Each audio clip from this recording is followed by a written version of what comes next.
So we'll dedicate the shiur for the refuah of Avram ben Alma and Tova bat Bela Bracha. And another one? Sure. Tzvi ben Chaya. Tzvi ben Chaya. And John Chaya Batzara. John Chaya Batzara. Can I have a zivug? Sure. Abba Michal Blima. Avram Ava Michal Blima. Blima Bat Esther Rizal. bat Esther Rezel. Okay, anyone else we want to dedicate? And also Zibur, Shani Bat Henya. Shani bat Henya Yehudit. Bezrat Hashem, if today each one of you will add one more thing to their list, so the zchut will be for the refuah, for whoever we mentioned, and for the zivug, for whoever we mentioned, and whoever needs refuah that we didn't mention, or parnasa, Yeshua. Bezrat Hashem, with our little acts that we do, we encourage and we get people to do more mitzvot, then we increase more good things to Klal Yisrael. And Bezrat Hashem, that's with our little mitzvot, we nezakeh everybody that we mentioned. So, good morning, and thank you for having me. It was a pleasure last time, and Bezrat Hashem, we're going to start doing, I guess, once a month. We'll do a meeting, and each time we'll talk about a different topic.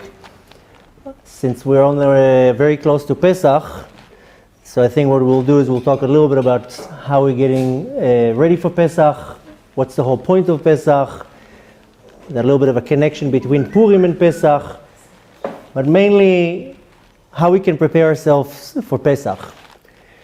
Now we know that we have three major festivals.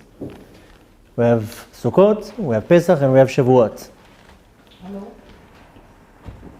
There's a big machloket in the Gemara, when was the world was created? And one opinion, Rabbi Eliezer, says that the world was created in Tishrei, like we think it is. We know the world was physically created in Elul, at the end of Elul, because Rosh Hashanah is the Friday.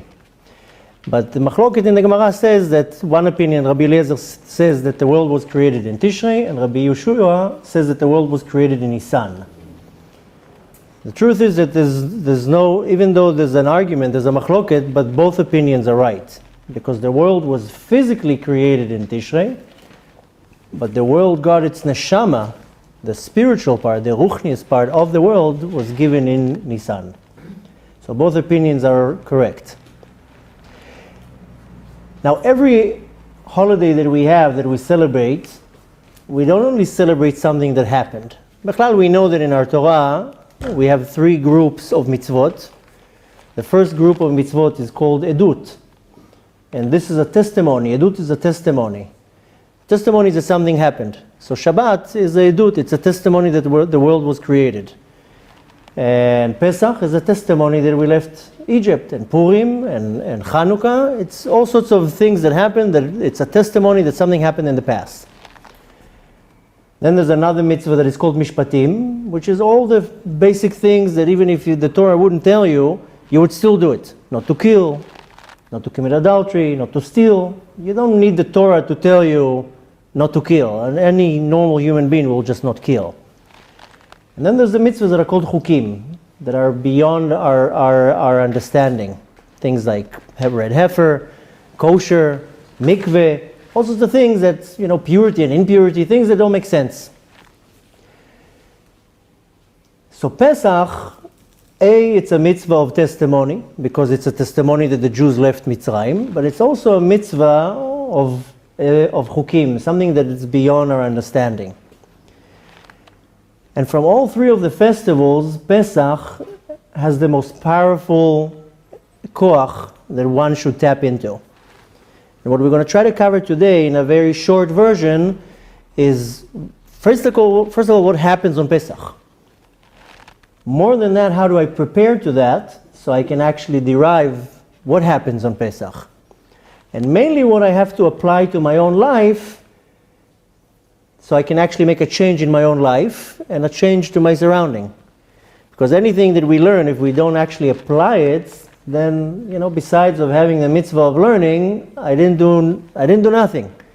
Our sages say, "Hamaseh hu ha'ikar." The action is the main part. Especially with women who are not even, they don't even have the mitzvah. Exactly, they don't have a chiyuv, but they still can learn. Exactly. But the thing is that even women, they have to learn. They have to learn things. They have to know how to live their life. They need to learn things about kosher, and they need to learn about Shabbat and family purity and modesty. Women also have to learn. But the point is that if I learn and I don't apply it to my day-to-day life, then besides of getting the mitzvah of learning, and besides that I got connected to the master of the universe who actually gave us this wisdom, but the bottom line is that I have to bring it down to action. That's the bottom line. So we're going to try to cover these three topics, and at the end, how am I bringing it to the bottom line? How we say here in Israel, tachles. What am I doing?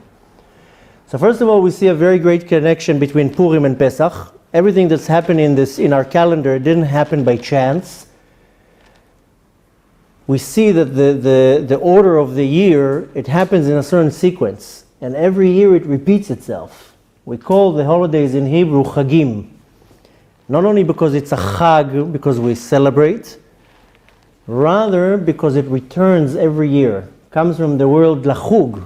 We know that clocks, I don't know even how you say it in English, but the sticks are called mechugim, the ones that turn around. Something that turns around constantly, it comes back to the same place, is called machog. So chagim comes from the word that they repeat themselves every year, and we see that the cycle, there's an order.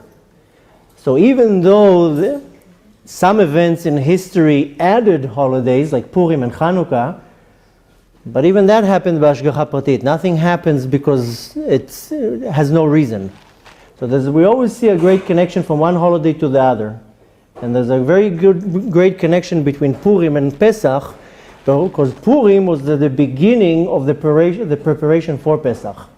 And even though we celebrated Purim last week and it's not so applicable, but the whole point of Purim, that the main feature, the main hero, I can't say the hero, the main actor in the script is Haman. And Haman is a direct descendant of Amalek. Amalek is also known as a klipot. And the whole point of Haman was to annul, to overpower the power of Mordechai. Mordechai was the ultimate bitul, the ultimate nullification. And the higher a person wants to reach, that person has to be more and more annulled. If a person wants to get more godly revelation, or a person wants to reach to a much higher level, the person has to annul himself. Annul himself, making himself more humble and more small. And we'll see at the end how it's connected, at the end of the class, how it's connected to Pesach. But Haman, his whole point was to totally overpower Mordechai, who was at the time, he was the tzaddik of the generation. We know that in every generation we have a Mordechai and we have a Esther. But in every generation we also have a Haman. Now Haman can come in a physical body, it can manifest into a body, to a point that we saw that 70 years ago we had a Haman, Yimarach Shemo Hitler, that wanted to completely destroy us. And we see that this Haman keeps coming over and over. Each time it comes in a different form, but in every generation, if it doesn't come in a form of a human being, it still comes in a form of a klipah. A klipah means a spiritual energy that opposes holiness. The original was Amalek, that Amalek wanted to destroy us. The second that we left Mitzrayim, Amalek came out to fight with us. And we see in many occasions in the history, Amalek came back to destroy us. So sometimes it manifests into a human being. We actually see in our generation that there is a Haman in Persia that says out in the open that he wants to destroy us. So even though in not all the generations they actually can bring it down to action, אבל we sing it in the Haggadah that every generation, בכל דור, עומדים עלינו לכלותנו, every generation, somebody comes and wants to destroy us. So in every generation we meet the character of the script, his name is Haman. Amazingly, when we read in the Haggadah, in the Megillah, We have a very funny custom that every time that we mention his name, we make noise. But if you notice, we only make noise when we mention his name with a word after that. When we just say Haman, we don't do nothing. When we say Haman ha'agagi, that's when we make noise. And at the end, we're going to connect also the agagi, how all this connected, because one of the topics that I want to touch, besides how we prepare for Pesach, is how we're connecting that to the redemption and how we're preparing ourselves for the redemption that is around the corner. So one of the connections of Purim and Pesach is that Haman came to destroy us physically, but in every generation, this Haman comes to destroy us spiritually. And the klipot of Haman, which is called also klipat Amalek, we know the klipat Amalek, each klipa, for the ones who don't know what I'm talking about, klipa is a negative energy that opposes holiness. And there's many different types of klipot. Each klipa will manifest to a different thing. I like calling the klipa a spiritual infection, because the same way that a physical infection attacks an organ in the body, and then it multiplies, and you have to kill the infection from the root, you can't kill the infection from the surface. The problem in our generation that medicine, they're not going to the root, they're covering the surface. So a person will have an infection. Instead of going to the root and killing the root, they cover it from an external part with a cream, with a pill, with all sorts of things that don't work. That's why we see medicine in our generation doesn't really work, because if it would have worked, then there wouldn't be sick people. So the same way there's a spiritual infection, that it attacks a certain organ. And each klipa will attack a certain physical and spiritual organ. And the klipot of Amalek attacks the neck, what's called oref. This klipa, what it does, it catches us by the oref, by the back of our neck. Now we see that physically, we have the head, and then we have the body, and there's some type of a little pipe that connects the head and the body. In the spiritual term, everything that we have in the physical, it's a manifestation from the spiritual worlds. And the same way that we have a physical body and the body has a shape, it's because in the spiritual worlds, the spiritual human being, so to say, has a shape exactly what we have. So it manifests into this world that we have a shape of a head and a neck and a body and hands. It says in Patach Eliyahu, in the beginning of the Zohar, how the sfirot are in the shape of our body. That there's two arms, there's a body, there's a head, there's two legs. So the head corresponds to the level of what's called mochin. We have 10 sfirot. The first 3 are intellect, chokhmah, bina, and dat. And then the 7 ones are midot, are attributes. And there's a connection between the mochin and the midot. And this connection is this what's called tzavar. Anything that has to go from here to here has to go through the tzavar. So this klipa of Amalek, what it does a separation between the mochin, between the intellect, and to my attributes. And this is the main effect of this klipa, to separate what I know, understand, and intellectually I understand, but to stop it from coming into action, to coming into my body. So I can understand something. I can understand that according to the Torah, it's prohibited for me to desecrate Shabbat, or to eat pork, or to steal. But to actually bring it down into action, that's a completely different thing. There are many people that they understand that according to the Torah, you are prohibited to do something, but to actually bring it to action, that's a total different thing. Why? Because this Amalek, it stops from the mochin to the midot, and he says, whatever you understand, leave it in your head. Don't bring it down into your body.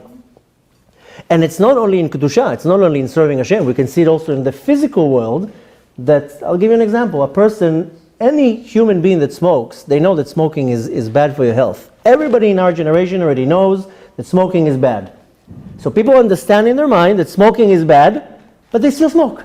Why? Because the intellect is not connected to the body.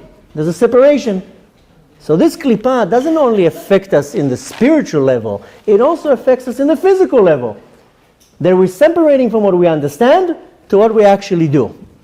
And our job is to actually connect the mochin, the intellect, into my midot, so I can actually apply it. So this klipot of Amalek, it attacks the oref, the tzavar, the neck, and it brings in this doubt, and it brings that whatever I understand stays in my mind, it doesn't go into actual action. And this is the klipot of Haman, that he wanted to separate. That's why it says the Megillah starts, Yeshno am echad, there's one nation, mefuzar u'meforad. Mefuzar u'meforad means that it's scattered all over the world, and it's also meforad, there's a separation, they're not united. Now this is in the physical level, but also in the spiritual level, mefuzar, meforad, there's no connection from the intellect to the body.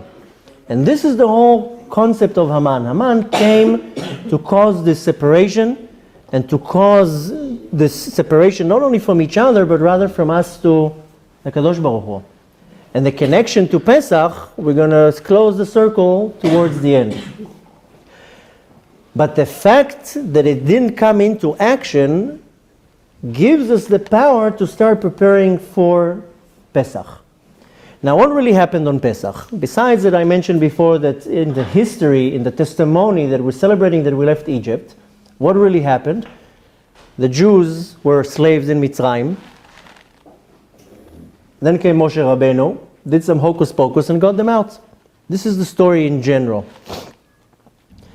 In real life, what happened is that in order for the Jews to get the Gilui Elokut that they got in Ma'amad Har Sinai, the godly revelation of getting the Torah, they had to go through 210 years of shi'abud, of slavery. If not, they wouldn't be able to get the Torah. We learn from that in order for us to ascend to a higher level, or to get a godly revelation, or to be promoted, so to say, in the spiritual level, I have to go through some type of yisurim in this world, some type of hardship. Because this is what cleans me in order to be ready to go to a much higher level. And we see that all suffering? Sorry to interrupt you. Excuse me? Does that relate to all suffering? All suffering. I don't like saying the word suffering. The word that we use in Hebrew is yisurim. Yisurim is suffering. But it doesn't sound so nice to the ear, suffering, so I rather say hardship. But the truth is that we all go through hardship. In every generation we go through hardship. There's many reasons why we go through this hardship, this yisurim. Some of the times we just bring it on ourselves. A lot of people think that God punishes us. The reality is God doesn't punish anyone. God is the ultimate good. He doesn't have anything negative in him to be able to bring it down to this world that it will be a punishment. God sometimes just stands on the sides, and I do a certain action, and my action will bring on me a reaction. And people say, oh, God is punishing me. אבל הכל בידי שמיים. נכון, חוץ מיראת שמיים.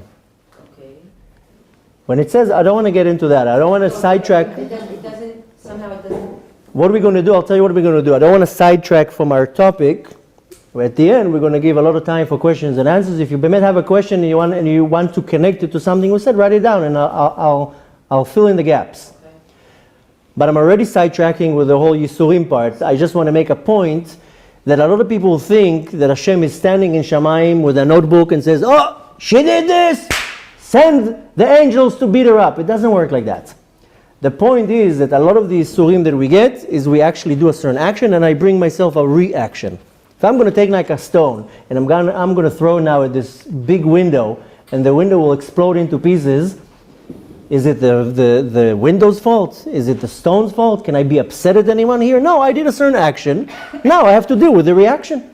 I have to pay for the window. I have to clean the mess. So in this world, a lot of the times we get a reaction.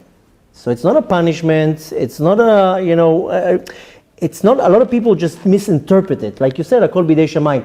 Yeah, Akol bidei shamayim. The point is that I bemet don't want to sidetrack too much on that, but a lot of the Yisurim that we get is our own responsibility. A lot of the Yisurim that we get, we actually brought baggage from a different reincarnation. But a lot of the Yisurim, this hardship that we go through, is actually part of the script of our life. Our life is a script. Each and every one of us has a movie of our life. Hashem is the producer, I'm the star, and there's a script, and I go in the script. And Hashem planted on the ways all sorts of speed bumps. And I have to go on the road. And these speed bumps are all sorts of things that happen to me in my life. Now when something happens to me, right away I'm trying to see who's to blame. First of all, I'm looking who to blame. This is the first problem. The reality is sometimes it's not about blaming. Sometimes it's just understanding that I'm going on a speed bump right now. Now, there's a big concept in our belief that is called Bchira Chofshit. Bchira Chofshit means free will. And a lot of people don't understand the concept of free will. Because if Hashem knows everything, how can there be free will? Free will is not if I'm going to wake up in the morning, if I'm going to decide to wear a blue shirt or a white shirt. That's not free will. Even that Hashem knows what I'm going to do. But this is not the free will. Free will means that Hashem is going to put through this script all sorts of speed bumps. And Hashem is going to put an opportunity in front of me, and now He wants to see what I'm going to do. So He's going to put a mitzvah in front of me. Now He wants to see if I'm going to choose to do the mitzvah or choose not to do the mitzvah. I can go down the street now and a person will approach me and tell me, I'm stuck, my car is not starting. Can you take me somewhere? Can you help me? I have an opportunity to do a mitzvah now. It's my free will if I'm going to do the mitzvah or I'm going to come up with some type of an excuse and say, I'm very busy. Same thing with the sin. Hashem will put an opportunity in my path to do a sin. Hashem wants to see, now we'll see if He's going to choose to do it or not. This is in general what means free will. But really what free will means, Bchira Chofshit, is that I'm going on this script, on a timeline. And it's all predestined. My life is already predestined. And then I go on a speed bump. Now, the real Bchira Chofshit is if I choose to accept that this happened because of Hashem or not. This is the ultimate Bchira Chofshit. If I'm willing to accept that this hardship right now is the will of Hashem. And if I'm accepting that this is coming from Hashem, even the bad, then I pass the test. I got a check on one of the lists. In most cases we fail and we complain and we look who to blame. It's her fault, it's his fault, I did this, maybe because of that. The Bchira Chofshit is to see if I'm willing to accept that, okay, right now I don't have parnasa, that's from Hashem. Right now I can't find my other half, it's from Hashem. Right now this is happening, it's from Hashem. This is the ultimate Kabbalah, this is the ultimate bitul, this is what we want to get to at the end of the lecture, the whole concept of Pesach. And the more I'm accepting that everything in my life comes from Hashem, the more my life is easier, because everything comes from Hashem. Now, of course, when something bad happens in my life, the reaction, you said action and reaction. There's a few different things. There's some of the things that happen in my life is an action and a reaction. We bring it upon ourselves. Exactly. Sometimes it's predestined. Sometimes it's from a previous life. There's many things how it happens in my life. The thing is that once something happens in my life, good or bad, one needs to do an analogy, a quick analogy. Now, if it's something good, you don't have to do much of an analogy, although you want to do an analogy, because something good happens, says, maybe I did this amazing mitzvah, and that's the reaction that I'm getting. Shlomo HaMelech says, Kamayim hapanim el hapanim. What does it mean? That the person looks in a mirror, there's going to be a reflection. Now, if I smile at the person in the mirror will smile back at me. Now, if I frown at the person in the mirror will frown back at me. This is Kamayim hapanim el hapanim. That I do a certain action and I'm going to bring on myself a reaction. So anything that happens in my life, don't be OCD on it, but you have to make a quick analogy. Maybe I did a very good action and right now I got a very nice reaction. And we see that there are a lot of mitzvahs that we actually get a reward in this world. Person does charity, right away he will get a reaction in this world. A keren la'olam haba, but you actually get some of the sachar in this world. Honoring parents, achnasat kala. There's many mitzvot, we read it every morning, that I do and I actually get some of the reward in this world. So I do want to make an analogy because maybe I did something good and I brought something good on me, I want to do it again. But you can also get to kochi v'otzem yadi. That's why you have to do the mitzvah. Exactly. So you have to do it. You have to do it with a lot of bitul, a lot of kabbalat ol. Every analogy that you do, for the good or for the bad, you first of all have to understand that even when I did a mitzvah, it's because Hashem allowed me to do the mitzvah. If I want to do a mitzvah, it's only because Hashem allowed me to do the mitzvah. Which means that even when I do a mitzvah, I have to thank Hashem for giving me the opportunity to do the mitzvah. Because you have to have a zchut to do a mitzvah. People wake up in the morning and they think it's, b'derech mimele, that going and praying every day, that, it's like you said, kochi v'otzei medi, I did it. No, Hashem allowed you to have koach to wake up in the morning. So every mitzvah that I do, I have to thank Hashem for giving me the opportunity to do the mitzvah. Because a lot of people are chas v'shalom in a very low level, and they don't even have the zchut to do the mitzvah. How many times people will want to do the mitzvah and there's going to have so many afraot, so many ikuvim and so many stumbles to stop the person from doing the mitzvah. So even to do a mitzvah you need a zchut. But since we're starting to really drift away from our topic,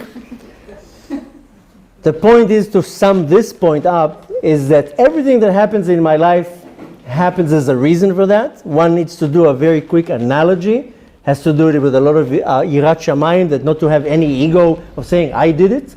But the point is that everything that happens to me I have to do quickly a cheshbon nefesh. That's why our sages tiknu that we say kriyat shema lamita every day. Because there are certain times in the year that we do tshuva and when we do cheshbon nefesh. The main one is Yom Kippurim. This is the day of atonement. But the reality is that you can't do tshuva once a year. Because how can you remember on Yom Kippur what you did 11 months before that? So it's not the right time to do tshuva.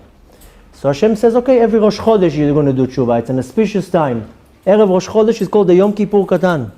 It's such a powerful time that the minhag of the Ashkenazim is actually to fast Erev Rosh Chodesh, because it's mamash a Yom Kippur Katan. You can do tshuva for the entire month. It's such a huge mitzvah that we're going to talk about it in a second, how when the Jews, before they left Mitzrayim, they got two mitzvot. One of them was Korban Pesach, and one of them is Rosh Chodesh. So Rosh Chodesh is a very powerful time. Rosh Chodesh is the festival of women. I'm not going to get into that because that's a whole different thing, but if you want, on my website there's a lecture that I talk about the power of Rosh Chodesh connected to Tehillim, David HaMelech, and women. It's one circle, the power of Rosh Chodesh. I have cards over there, you can take them. And actually I think I have CDs here, and in one of the CDs I think is that lecture. But Rosh Chodesh is a very powerful and auspicious time to do tshuva for the entire Chodesh. Then we have Erev Shabbat. Erev Shabbat, we do tshuva for the entire week. 5 minutes, 10 minutes before you light your candles. The point is not to go into the 18 minutes like most people do, and they're like, okay, I'm in the 18 minutes. The point is to accept Shabbat half an hour before, and to be already dressed and showered, and before you light the candles, before you tap into this unbelievable godly light that comes down in that moment, you do tshuva.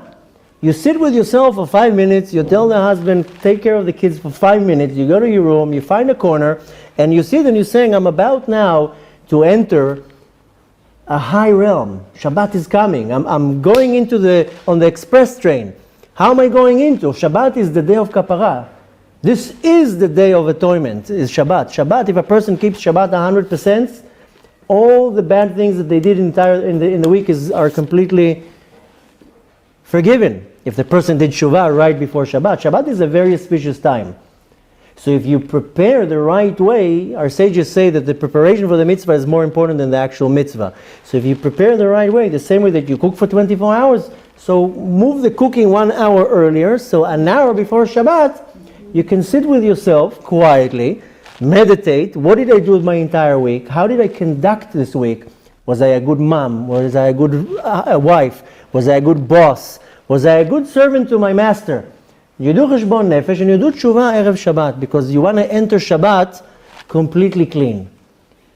But beyond that, we have an auspicious time once a day to do tshuva on kriyat shema lamida.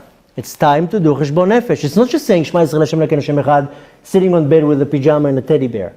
This is not the point of kriyat shema. Kriyat shema is that you don't know if you're going to open up your eyes the next day. We say, Be'adcha afkid ruchi, I'm giving you my neshama now. Maybe I'm not coming back. So at least let me do tshuva, that if I chas v'shalom have to leave this world, then at least I left this world with tshuva. Because tshuva can erase everything. So Kriyat Shema Lamita is a very auspicious time that you end the day with tshuva. You end the day with tshuva, and you completely clear your cheshbon. So you want to make sure that you end the day with tshuva. So we have auspicious times the entire year to do tshuva. Now we're totally sidetracked, so we're going to somehow go back to where we started. I'm just going to ask you, do you mind somebody moved the camera and it got off-centered? So at least we're going to have at least the viewers will... Somebody once invited me to a class, and when I came there was 3 people. And she was waiting outside white. She was like, I feel so bad, and you drove so long. And I told her, don't worry, 3 people is more than 2. And don't worry, 5,000 people watching later the video, so don't worry. So I'm very particular that the video is good. People complain online, hey, why are people asking questions? Why is this? Why is that? I'm joking.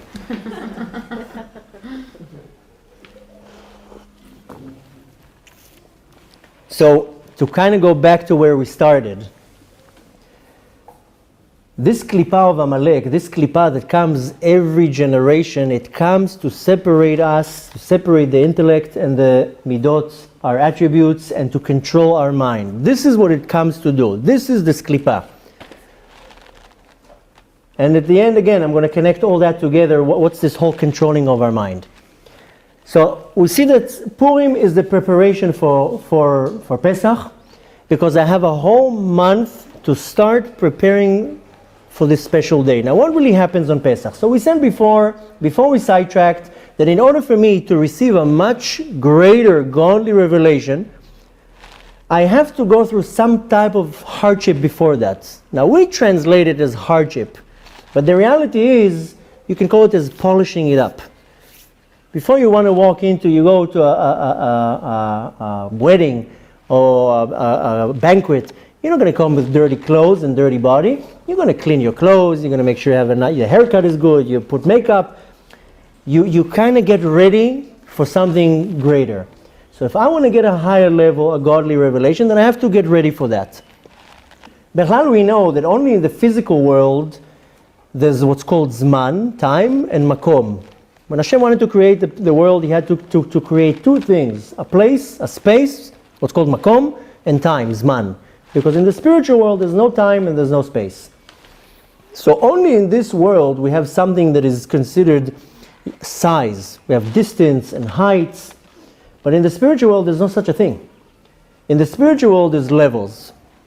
It's called madregot. So there's no such a thing that something is higher than another thing, because there's no physical space.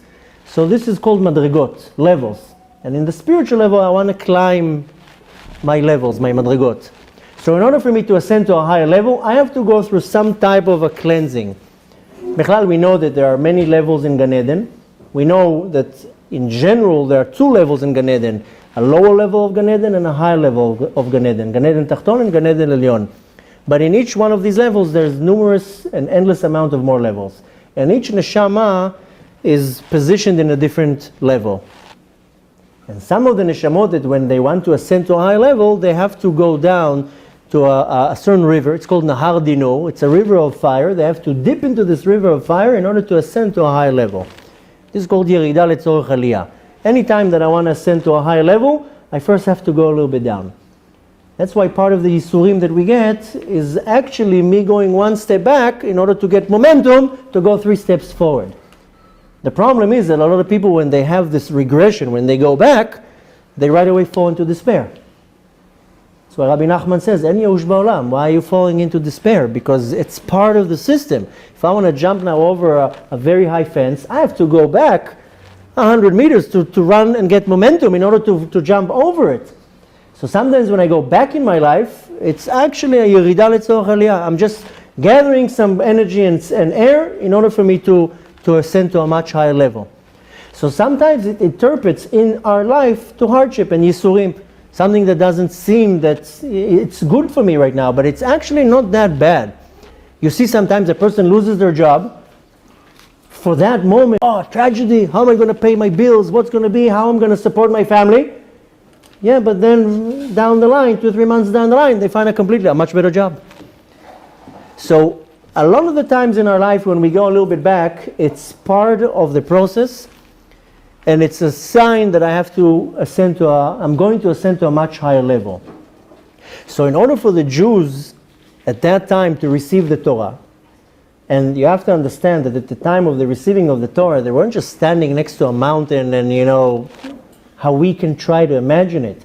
You have to understand that the Shekhinah, the godly revelation, came down on the mountain. It's something we don't understand in our mind, the Gilui Elokut, the godly revelation that they got then. They literally saw godly revelation. They heard God's voice. It was this unbelievable thing that we can't even understand what it means. We don't even understand what Matan Torah means. But in order to receive that, in order for them to be worthy, to stand in front of God and receive this godly revelation, they had to go through 210 years of suffering, which comes to teach us what type of godly revelation we're going to get very soon when Mashiach comes, after suffering for 2,000 years. For 210 years they suffered and they saw Gilui Elokut in Matan Torah. Imagine what we're about to see. When Mashiach is going to come, it's going to be much greater than what they saw at the time when they left Mitzrayim. So in order for them to get this godly revelation, to be ascended to a much higher level, they had to go through this Yerida. Mitzrayim is in the southern part of Israel. It says Yardu leMitzrayim, meaning that they went down in their level in order to go to a higher level. But really what happened on that day when they left Mitzrayim, not only that they left slavery, they changed the reality. Now, it says that for all this time that the Jews were in Mitzrayim, not one slave was able to run away. Now, not that they had fences and cameras and drones and helicopters. How can one slave not run away? So first of all, we know that they had these guard dogs. When they left Mitzrayim, it says, Lo yecheratz kelev leshono, the dogs didn't bark. Now, they didn't have chihuahuas there and Dobermans there that were barking every time somebody left. If you notice in the scripts, the ancient scripts, you see this type of an animal that looked like a dog. It was standing, had these pointy ears. This was one of their idols. And these dogs, they were the guards. They were idols. They were scattered all over the Mitzrayim. And when an Eved, a slave, wanted to run away, they were like, hey, he's running, he's running. But more than that, they had such power of impurity. It was a klipot. Any person that came to the border, this klipot convinced that person to go back. And we see that, when the Jews left Mitzrayim, they believed in Moshe. 80% of them didn't even believe. The actual story was that Moshe Rabbeinu comes to Mitzrayim. 80% of the people there didn't even want to listen to him. That's how powerful the kochot of the Tumah, the powers of impurity were in that time, that 20% left Mitzrayim. Can you imagine? They left about 3 million people. 15 million people stayed behind. Now, even when they left Mitzrayim, they were only able to leave Mitzrayim because on that particular moment was a Gilui Elokut, on the day that they left, the Zayin of Nissan, and then this godly revelation disappeared. That's why we see that the entire time they're complaining. Why did you bring us out to the desert? Why did you bring us down to bury us here? And we used to have, they're talking about the Kishuim, and he took you out of slavery and you're complaining? So the power of Mitzrayim was this klipah that controlled their mind, that even when a slave would come to the border, this klipah would convince him to go back. And this is the klipah that we're fighting up until now in our generation. These habits. We have habits. And it's hard to us to leave our habits. And this is this Haman that comes and grabs our neck. It separates our intellect from what I understand that is not good for me, but it doesn't sink, it doesn't go through my tzavar, through my neck, to my midot, so I can actually bring it into action. And that's what they fought then. This whole klipa, then they used to call this klipa kelev. Kelev means kulo lev, just heart, just te'avot, just desires. And this klipa was so strong that when somebody wanted to leave Mitzrayim, it convinced him, no, you're comfortable here, go back. This is the klipa that we're fighting today. Mitzrayim is not a country. Mitzrayim comes from the word meitzar, a limitation. When they went out of Mitzrayim, they went out of their limitations. That's why our sages say, B'chol dor v'dor חייב אדם לראות את עצמו כאילו הוא יצא ממצרים. Every generation a person has to see himself like as if he went out of מצרים. Comes the Baal HaTanya and he says, בכל יום ויום, not כל דור ודור. Why? Because every day, if I went out of my limitation, I left מצרים.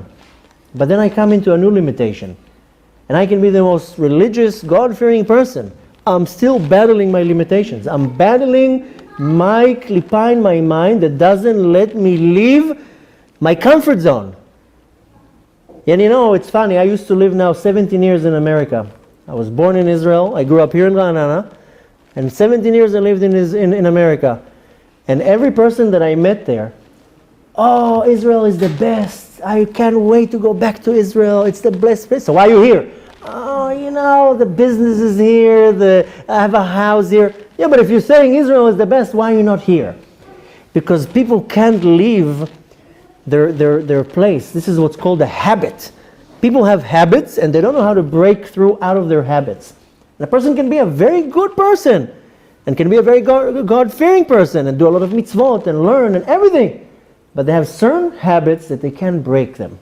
They can't go out of them. And this is the limitation that we're fighting up until today. This is the klipot that started in Purim. This is this Haman that grabs us from behind. And every time that I want to go out of my habits, it cools me down. No. Go back to where you are. You're comfortable where you are. Why grow to a higher level? Why should you ascend to a higher level? Sometimes you wake up in the morning like, today I'm going to pray. I didn't pray for a whole month. Today is the day. The house is empty, I have quiet, and then the phone rings, and then an email, and then this, and before you know it, it's 2 o'clock in the afternoon, like, I didn't get to pray. You need the zchut for that. That's davar rishon. Second of all, this is this klipot that comes and tells you, why, in Hebrew they say, lama lagdil rosh? Why go the extra mile? Stay where you are. This is the Mitzrayim that they fought then, and this is the Mitzrayim that we're fighting now. Mitzrayim, again, is not a country. Mitzrayim comes from the word limitation, Meitzar. Anything that limits me, I'm in Mitzrayim. And we're all slaves in our generation. One person is a slave to his car. All day long he washes his car. And one person is a slave to his business. All day long he's in the business to make another dollar. And one person is a slave to the phone. People I see all day long with their phones, you're thinking like, if Shalach Shov, you would think, every second you check your email, like, you become a slave to a little box. And you become slaves to almost anything. This world, the power of impurity in this world is so strong that it sucks you into it. So you become a slave. Some people become slaves to a TV series. They can't miss it. Oy vavoy, if I miss the next one, what's going to happen? So we become slaves to almost every little thing, and we allow us to fall into this klipot, to this power of impurity. So the story of Mitzrayim, even though it happened 3,000 years ago, 3,300 years ago, we're still living in the same story. Same thing with the story with Haman and Purim. Even though it happened 2,000 years ago, we're still, every generation have a Haman, this klipot that comes to oppose Kedusha, that wants to kill us spiritually and physically. There's in every generation a Mordechai, a tzaddik of the generation, that he's the ultimate bitul. This is the le'umat zeh. It says, Ze le'umat zeh bara Elokim. Hashem created everything equal. So there's always something that opposes the Kedusha. So the ultimate point of Mitzrayim is not that we left the slavery and now we can eat matzahs. And this is just when I said before it, we're celebrating the edut, the testimony. Yes, we left Mitzrayim, fine. But really what we're trying to tap into is to the power that happened on that day. Now, it all starts on Rosh Chodesh Nissan. That's when Hashem told Moshe, tell the Jews to get themselves a sheep. Start preparing for the Korban Pesach. Rosh Chodesh Nissan, we see Bechlal that in the book of Bereshit, we only got a few mitzvot.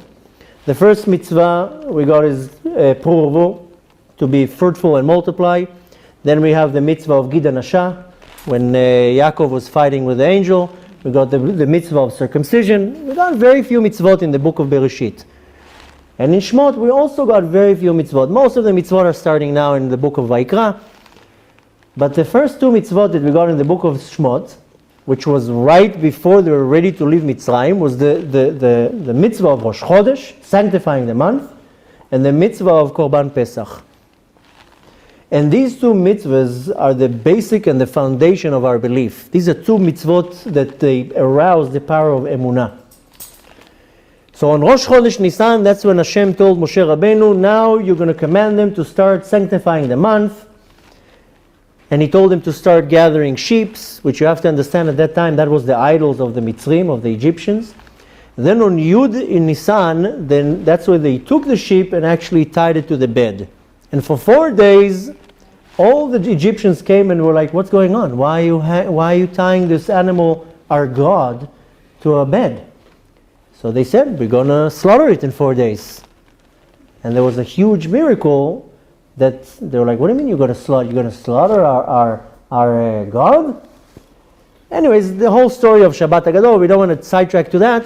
But the point was that there was a big miracle that the Egyptians actually didn't kill them. The miracle occurred only because they had the power of emunah, that's a commandment from Hashem. And what we can learn from that we do a lot of the mitzvot that we do in this world, we don't really do it because we really internalize and believe that it's a commandment from the Master of the universe, and we do it with love to our Master. We might do it because of our neighbors are looking at me, and I don't want to be the one who's like, what, you're not doing it?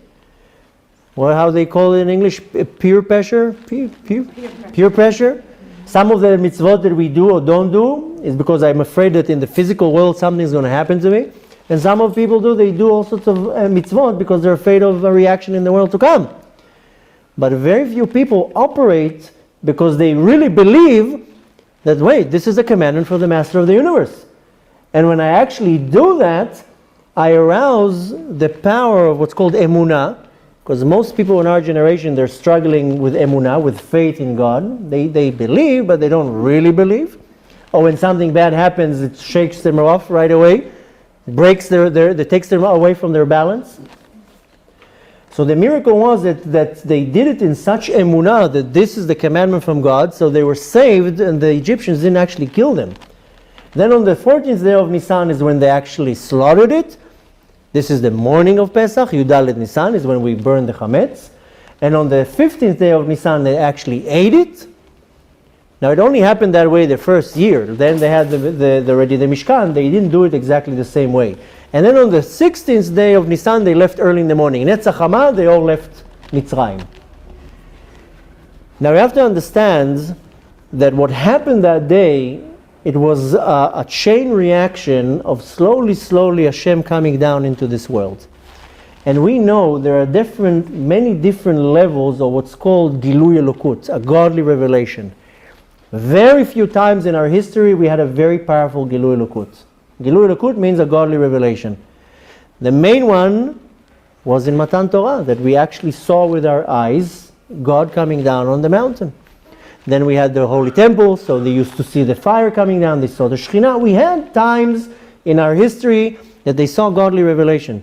Of course, Adam and Chava, they saw Hashem, but to get to such a high godly revelation, it's once in a blue moon. The thing is that we do get these godly revelations pretty often, just that because the world is covered with this klipot, with this negative energy, we actually don't see it. But our soul sees it. The most common time is Shabbat. Every Shabbat there's a very strong godly revelation in the world, we just don't see it. But we know that many tzaddikim in history, they would actually see that Shabbat is coming in. They would say the color of the sky is different, something's different. Some people are very sensitive, they see it. Excuse me? The energy is changing. A lot of people are very sensitive and they feel that the energy is changing right away, and amazingly, that even doctors will agree that the pulse on Shabbat is different. Second that Shabbat comes in, the ketzev, the pulse of the heart changes. So if you tap into the Shabbat, you actually see that the entire energy of the world completely changes. Why? Because the whole world gets elevated. That's what the Arizal says. That's what's called the worlds go to a higher level. Aliyat HaOlamot. So there are auspicious times that we do get this godly revelation. So the most common one is on Shabbat. And if you really prepare yourself the right way, you can tap into it, you actually feel it. And you can go into this zone that you feel that you're in a totally different time. And this is type of a godly revelation that our soul sees it. And maybe our body doesn't, but if you have a very good connection between your body and your soul, you actually will feel it. The problem is that why we don't feel it is because our body is covered with klipot, this negative energy that surrounds our neshama, our soul. And the more bad things that I do, the more klipot I bring on myself. Because every act that I do, I create a klipa. So if I lie today 10 times, 10 klipot. I said Lashon Hara today 10 times, another 10 klipot. I do all sorts of things. I can create klipot with my mind. I steal, I take, I cheat. I don't have to kill somebody, but there's so many little things that I do that I create these klipot, these negative energy. Klipa is like a peel, like a shell. I have a bad thought about another Jew. I judge somebody not the right way. Every little thing. I have anger, all these things, they create a lot of these klipot. So my body is so surrounded with the klipot, I'm not going to be sensitive to feel anything. If a person really refines themselves to a level that first of all they don't do any sins. The sins is what bring all these klipot. Because a positive mitzvah, I generate godly light. This is a positive mitzvah. I bring down godly light into the world. I'm like a generator of light. That's why to do tshuva for missing a positive mitzvah is very, very hard. Because doing tshuva for a negative mitzvah, okay, I did some type of a blemish. I made a mess on the table. Now I just wiped it off with my tshuva and it's not there anymore. It's very simple to do tshuva for a negative commandment. But to do tshuva for a positive commandment, it's almost impossible because I had the opportunity to bring light into the world and I didn't. That's it. It's a moment that just passed. To understand it in our terminology, it's like calling in the morning to your boss and telling him, today I'm not coming to work. So he tells you, no problem. Take a day off. But I'm not paying you for today. So yes, you got a day off, but you're not getting paid for that day. Now in the physical world, okay, big deal, so one day I didn't get paid. But in the spiritual world, if I came here for 60 years, for 70 years, for 80 years, the Arizal explains that we have 5 levels in our neshama. The highest level of the neshama is called yichida. Comes from the word in Hebrew, yichud, not yachid. People think yichida means that it's something separate. Rather, it comes from the word yichud, the ultimate connection. This is what's called a chelek elokah, a piece of Hashem. Then another level of our soul is called chaya. Chaya is like this or makif. People call it aura. This is what's called in the Lashon of Kabbalah, tselem. Tselem is like a godly figure that is around our body, and our shape comes from the tselem. Then we have neshama, ruach, and nefesh. These are the low levels of the neshama, and they're in their body. But the level of chaya, the tselem, is built from thousands of pieces. Nitzotzot kedusha, these sparks. And every day of my life corresponds to one of these pieces. So if a person lives in this world for 80 years, do 80 years times 365 days of the year, this is how many sparks are in his tselem. And if a person lives 60 years, do the calculation, that's how many sparks are in his tselem. And if a person, chas v'shalom, leaves this world when he's 20, means that in his tselem there are much less sparks to elevate. Means that he has much less to do, a much smaller job to do. So and every day I have the opportunity to do what I need to do in this world, to take one of the sparks and elevate it. That's why sleeping is a very important thing. Because when I sleep, so many things happen when I sleep. If I would know what happens when I sleep, I would wouldn't wake up. First of all, when we sleep, our neshama needs to get charged. We see that at the end of the day, physically we get tired. Spiritually, our neshama gets tired. It needs to get charged. Now, we're not going to get into what happens when we fall asleep, but one of the main things that happens is that I take the spark that I refine that day and I take it up to its source.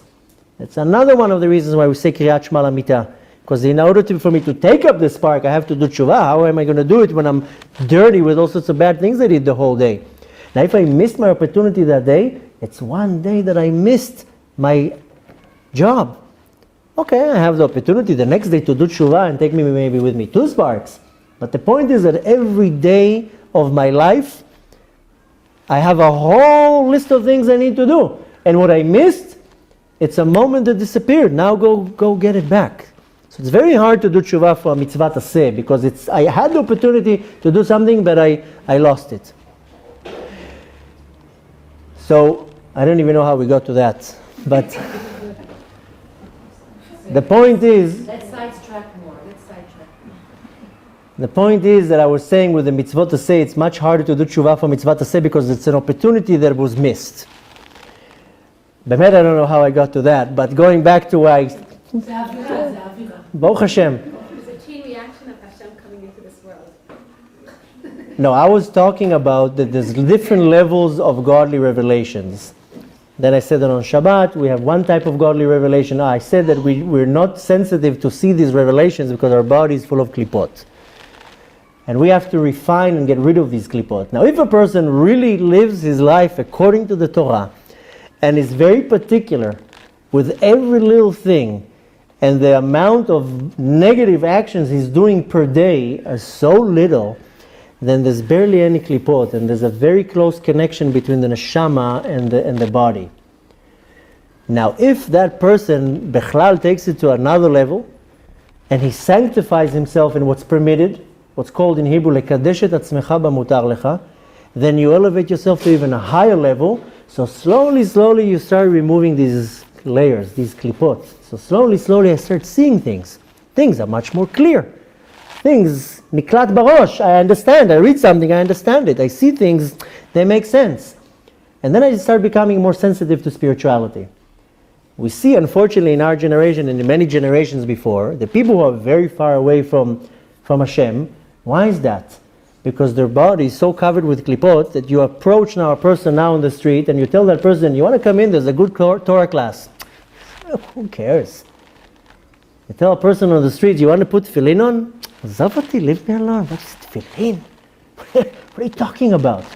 You invite somebody to a Shabbat table, Shabbat, there's a party. The mind is completely not focused on the right point. The klipa is so surrounding the neshama that there's no sensitivity to kedusha, to holiness. The more you start removing these klipot, then the person starts actually wanting to do it. You start loving it. So the more the body is covered with klipot, it's more to say the neshama is covered with klipot, it's harder for me to relate to godly revelations, to see things. I want to have a greater godly revelation. I have to start removing them. What's the dvarim shliyim? Yeah, klipa is a negative energy. You have good people that aren't religious.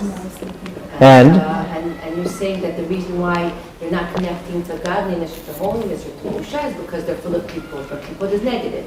ויש אנשים שהם נשים מאוד טובים, שעושים הרבה דברים טובים, והם לא מחוברים לדת. The thing is that doing good things can be interpreted as maybe 2 or 3 mitzvot. Avat Yisrael, or Gmilut Chasadim, charity. So you can say, okay, they do a lot here. The problem is like this, and I bemet don't want to sidetrack too much, but it's important to know. The Zohar explains that between our soul to God, there's a rope that connects our neshama to God. This rope is built from 620 fibers. The same way that a physical rope is built from many thin strings, the spiritual rope is built from many thin fibers, and to be exact, from 620 fibers, corresponding to 613 mitzvot that we have in the Torah, plus 7 of the mitzvot of the sages. The Zohar calls it Tarach Amudei Or. Tarach means 620, Amudei Or, pillars of light. If a person is serving Hashem what's called Beshlemut, in completion, there are 620 channels that connect him to the master of the universe. Now start cutting these ropes. So you start losing power. So you cut 50 of them, okay, still have 550. And you cut more and more and more, the connection starts becoming weaker and weaker. The easiest way to explain it, if you remember 20 years ago when we had the internet, the connection was called dial-up. Remember that? We used to connect it to the phone, and we would hear that squeaking noise, and then it would take about 5 minutes to send an email. I remember I would send an email, then you sit like this, you're waiting for the email to go. Why? Because the connection was not even a real connection. It would ride on a telephone line. Now we have broadband, 3G, 4G. Now you stream a video in a second. Email. It's not even if your email takes you more than a second to send, you get upset. If a page on the internet takes more than 2 seconds to open, you leave the website. So why is that? Because now the connection is broadband. Pas rachav, what they call it here in Israel. Same thing. If I have a very little connection to God, then it will take me 5 minutes to send an email. I'm not going to feel anything. But if I have a high speed internet, all these channels are wide and open, then my connection to God is clear. Now it's the same thing with arteries. I can have a connection, I can have what's called a channel, but it can be completely clogged. Same way like we have in our body. You have arteries, they can be clogged. So if I open up all these channels, then my connection to the master of the universe, the source of life, is very clear. And if I start cutting these connections, then the connection is not so clear. So a person can be a very good person and do, like you're saying, a lot of good deeds, but he has 20% connection, 80% he's not doing anything, then there's no clear connection. So the person can do a lot of good things, but we don't know the weight or the importance of each channel. Could be that, the channel of, I'm just giving you an example, of keeping meat and dairy is one of the most important ones. And, helping another Jew, it's a small channel. I'm just giving an example because we don't know. Nobody can come and say that mitzvah is the most important and this mitzvah, nah. The reason why I was saying everything that I was saying, then I'll answer you, and then I really don't want to sidetrack too much. The reason why I was saying that is to understand how I can tap into a godly revelation. Now, I'm not blaming anybody. I'm not accusing anybody. That's not the point. The point is I'm trying to make a point. How can I get to see a godly revelation? What will stop me from getting a godly revelation is the klipot that I have. It doesn't matter if it's my fault. It's not my fault. I was born into a religious family. That's not the point. I'm not now analyzing each individual. I want to get to a point that we understand what happens on Pesach. In order to understand about this Gilui Lokut, this godly revelation, first I have to understand how come I don't get this, how come I don't see it. So of course what you're saying is 100% right, but later on, if you want, we'll psychoanalyze every individual. There's a reason, Bemet, there is a reason. There's what's called Hashgacha Pratit, and if a person was born to a certain family, there's a reason that person needs to elevate these particular sparks. Bechlal, it says that before the neshama comes down to this world, most of us, if not all of us, are all reincarnated. We're not here for the first time. A lot of us come here as a reincarnation. People think that we come here because we were punished. The Arizal explains that we have to do all 613 mitzvot in thought, speech, and action. That's why we have to come back here constantly. We only know one person who did the entire 613 in one shot, and that's David HaMelech. He did all 613 mitzvot in thought, speech, and action in one shot. There's no reincarnations of David HaMelech. But all of us come down here because we have to fulfill a certain quota of mitzvot. On the way, maybe we messed things up in a previous life and we have the opportunity to letaken, to fix it. The point is that before the neshama comes down to the world, they tell her, where do you want to be born? So if the neshama says, I have to fix the sin of stealing, please put me in a family that has a lot of money that I'm not going to have such a te'ava to steal. And if I have to fix the sin of arayot, of forbidden relations, so put me in a frum family from the day that I get born. I'm going to be separated. There's always going to be a mechitza, whatever. The neshama sometimes chooses where it wants to go, and each neshama comes, the script, exactly what it needs to elevate. One person needs to elevate these sparks, so they're born in this particular place. And another person will born here. Each one is completely different thing. This is completely off our subject. I mainly want to touch the point why we don't see godly revelation on Shabbat. I want to understand why there's a tzaddik that on Shabbat he's in a completely different world, and I want to be in a different world, and I have all these yetzer hara on Yom Shabbat that I don't even enjoy the day. So the point is that we want to learn how I can tap into this godly revelation, and the main thing that stops me from not receiving a Gilui Lokut is only klipot. Now, it doesn't matter, you can be the best person in the world, but we also don't know the severity of the action. Because for me to put tefillin, it's every day I put tefillin. And for another Jew, on the other side of the planet, for him it's the biggest Yetzer Hara. The weight of my tefillin and his tefillin is completely different. Because I did it because it was easy for me. And him, to get to put tefillin, he had to fight his Yetzer Hara 2 hours every day. The weight of the mitzvah is totally different. One woman is the easiest thing for her to be dressed modest, and another woman it's the hardest thing for her to she feels every inch of the sleeve is like a big deal. The weight is completely different. I'm not judging anyone, and I'm not trying to analyze every person why. The point is, what I'm trying to make, so we can move on, is why I'm not getting this godly revelation. And before we continue, what did you want to say?